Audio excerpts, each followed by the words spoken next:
Assalamualaikum warahmatullahi wabarakatuh. Salam sejahtera bagi kita semua. Di sini kami kelompok 4 pendidikan masyarakat akan menampilkan materi yang keempat, yang dimana kami beranggotakan 3 orang. Yang pertama saya sendiri, Aulia Dinda Puspita dengan NIM 21003009. Yang kedua, Mahfudin Subuhi dengan NIM 21003209. Dan yang ketiga, Nurul Akla dengan NIM 21003042. Di sini kami akan menampilkan materi yaitu tentang pendidikan masyarakat di Jepang, Korea, dan Indonesia. Yang pertama, pendidikan masyarakat di Jepang yang akan saya jelaskan sendiri.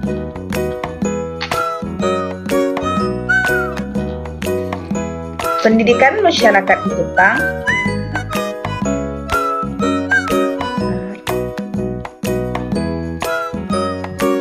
Pendidikan masyarakat di Jepang adalah bangsa Jepang menganut filsafat bahwa manusia dapat diubah keadaan dan sifatnya melalui usaha orang lain atau usaha sendiri. Mereka kurang atau bahkan tidak percaya bahwa manusia sudah sejak semula ditetapkan dalam keadaan tertentu yang tidak dapat diubah atau berubah. Dengan filsafat tersebut, bangsa Jepang sangat mengutamakan pendidikan, termasuk pendidikan karakter. Berikut ini adalah penjelasan mengenai bagaimana pendidikan karakter di Jepang dilakukan serta implementasinya dalam kehidupan sehari-hari. Pendidikan karakter dalam masyarakat Jepang tidak terlepas dari akar sejarah prinsip hidup samurai yang disebut dengan Bushido, yang telah tertransformasi dan menjadi watak dasar dan prinsip hidup masyarakat Jepang pada umumnya. Berdasarkan sumbernya, nilai-nilai Bushido berasal dari ajaran Buddha dan Shinto.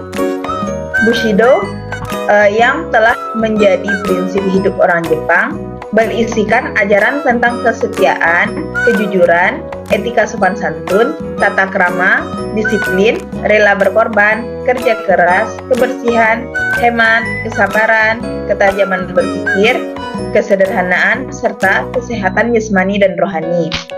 Hanya itu yang dapat saya jelaskan tentang pendidikan masyarakat di Jepang.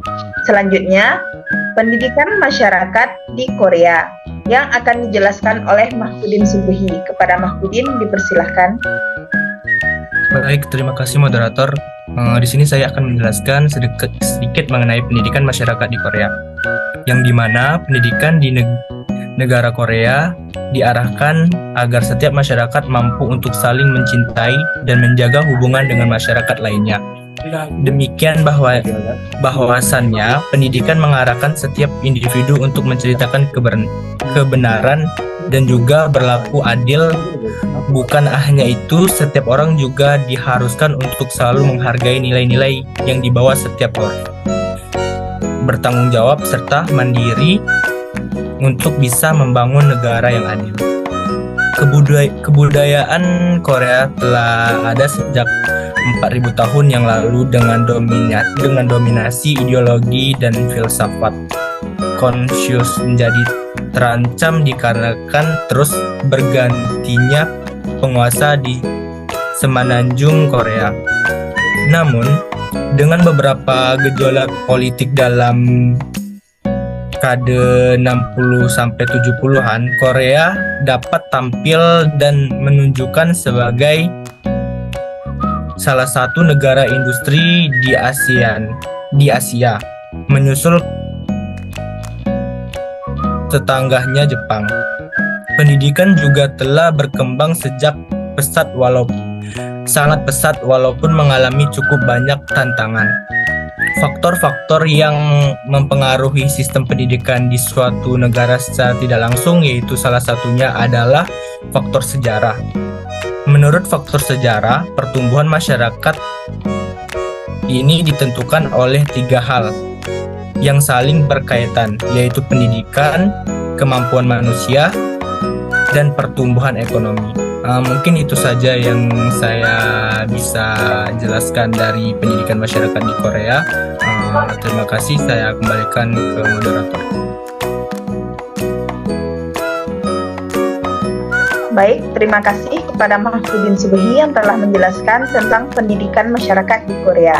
Materi selanjutnya adalah pendidikan masyarakat di Indonesia, yang mana materi ini akan disampaikan oleh Nurul Akhlak. Pada Nurul, dipersilahkan. Baik, terima kasih moderator atas kesempatannya.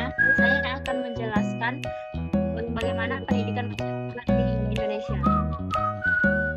Indonesia merupakan proses yang berkelanjutan dan tidak pernah berakhir, never-ending process, sehingga dapat menghasilkan kualitas yang berkesinambungan yang ditunjukkan pada perwujudan sosok manusia pada masa depan dan berangkat pada nilai-nilai. Dan tujuan pendidikan di Indonesia telah diatur di dalam Undang-Undang Nomor 20 Tahun 2003 tentang pendidikan nasional. Di dalam undang-undang tersebut membuat segala hal yang bersangkutan dengan pelaksanaan pendidikan nasional di Indonesia, yang meliputi dari pengertian pendidikan, fungsi, dan tujuan pendidikan, jenis-jenis pendidikan, jenjang pendidikan, standar pendidikan, dan masih banyak lainnya. Dengan demikian, arah pendidikan Indonesia sudah ditentukan dengan sedemikian rupa, mengacu pada Undang-Undang Nomor 20 Tahun 2003 tentang Sistem Pendidikan Nasional. Fungsi pendidikan yaitu pasal 3 yang menyatakan bahwa pendidikan nasional berfungsi mengembangkan kemampuan dan membentuk watak serta peradaban bangsa yang martabat dalam rangka mencerdaskan kehidupan bangsa, bertujuan untuk berkembang potensi peserta didik agar menjadi manusia yang beriman dan bertakwa kepada Tuhan Yang Maha Esa, berakhlak mulia, sehat, berilmu, cakap, kreatif, mandiri, dan menjadi warga negara yang demokrasi serta bertanggung jawab. Demikianlah materi tentang pendidikan masyarakat Indonesia. Saya kembalikan untuk moderator. Terima kasih. Terima kasih kepada Nurul Akhlak yang telah menjelaskan tentang pendidikan masyarakat di Indonesia. Baiklah, hanya itulah yang dapat kami sampaikan pada hari ini. Semoga materi yang kami sampaikan dapat bermanfaat bagi kita semua.